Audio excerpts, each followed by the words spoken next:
క్రైస్తలో November 30వ తేదీ 2024. ఈరోజు దేవుని వాక్యం. నీ నోరు బాగుగా తెరువుము, నేను దానిని నింపెదను.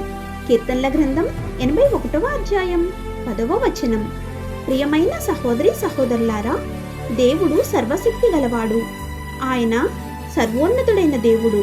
కాబట్టి మనము అడిగితేనే కాదు, మన అవసరతలన్నీ ఆయనకి ముందే తెలుసు. అయితే ఆయనే వాటన్నిటినీ తీర్చాలని అనుకుంటారు. దేవుడు తన ఎదుట ప్రార్థించాలని, ఆయన ఎదుట మన విన్నపములు తెలియచేయాలని మన పట్ల ఎదురు చూస్తున్నారు.